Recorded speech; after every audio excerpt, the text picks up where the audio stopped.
Chapter 2. He that dasheth in pieces is come up before thy face. Keep the munition, watch the way, make thy loins strong, fortify thy power mightily. For the Lord hath turned away the excellency of Jacob, as the excellency of Israel. For the emptiers have emptied them out, and marred their vine branches. The shield of his mighty men is made red, the valiant men are in scarlet. The chariots shall be with flaming torches in the day of his preparation, and the fir trees shall be terribly shaken. The chariots shall rage in the streets, they shall jostle one against another in the broad ways. They shall seem like torches, they shall run like the lightnings. He shall recount his worthies, they shall stumble in their walk. They shall make haste to the wall thereof, and the defense shall be prepared. The gates of the rivers shall be opened, and the palace shall be dissolved. And Huzzab shall be led away captive, she shall be brought up, and her maids shall lead her as with the voice of doves tabering upon their breasts. But Nineveh is of old like a pool of water, yet they shall flee away. Stand, stand, shall they cry, but none shall look back.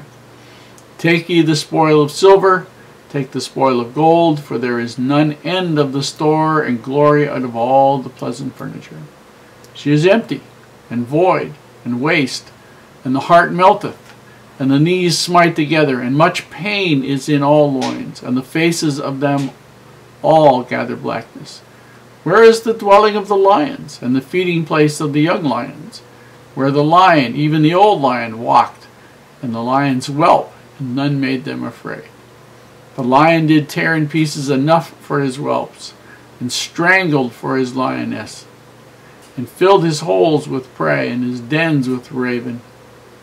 Behold, I am against thee, saith the Lord of hosts, and I will burn her chariots in the smoke, and the sword shall devour thy young lions, and I will cut off thy prey from the earth, and the voice of thy messengers shall no more be heard. Here we see some of the Lord's complaints, highly poetic form, of course, because Nahum is a poet, described as how Nineveh is and how it's going to be treated and some of the reasons why. Verse 1, he that dasheth in pieces is come up before thy face. People were killed, enemy soldiers, enemy civilians.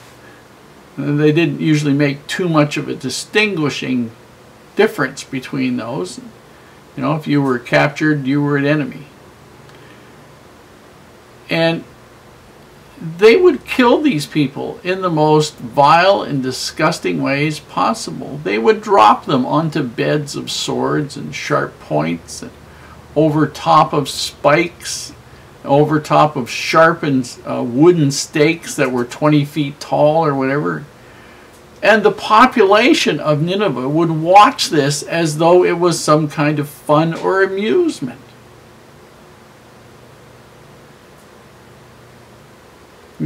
Got any, these are the kinds of people and times and things that the Lord knew about that this city had done. The leaders of this city, the kings of this city, the Assyrians, all kinds of, these are the things that they had done.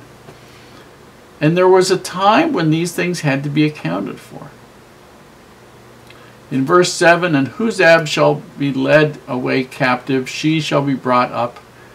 Huzzab, we believe, was the proper name of the queen of the city, although it might have been a title. But we believe it was her first name.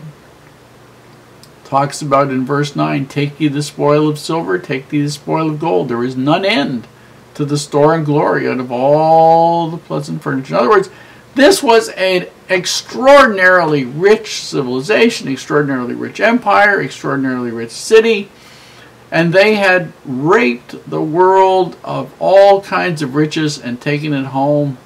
And now if this place is going to be destroyed, if the chariots, in verse 4, shall rage in the streets, they shall jostle one against another in the broad ways.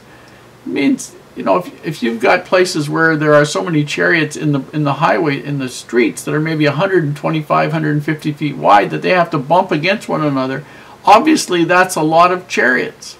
Chariots were weapons of war to the Hebrews.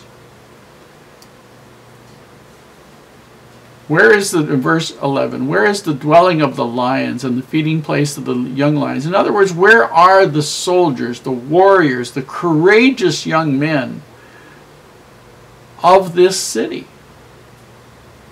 Now the point really is that the courageous could have stood up for what was right and didn't.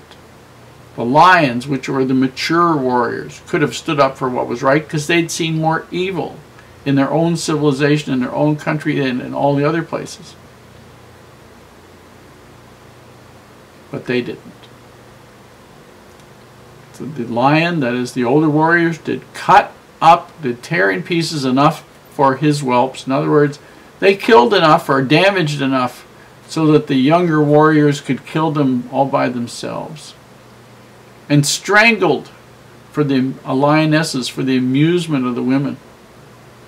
And filled his holes, his jails, his pits, his whatever, with prey, with people that they captured, and his dens with ravin, which means things that they stole. Verse 13, behold, I am against thee, saith the Lord of hosts.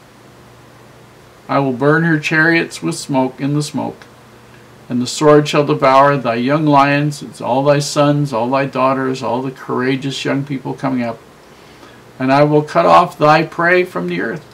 In other words, there isn't going to be anything more for you to rape, loot, and pillage.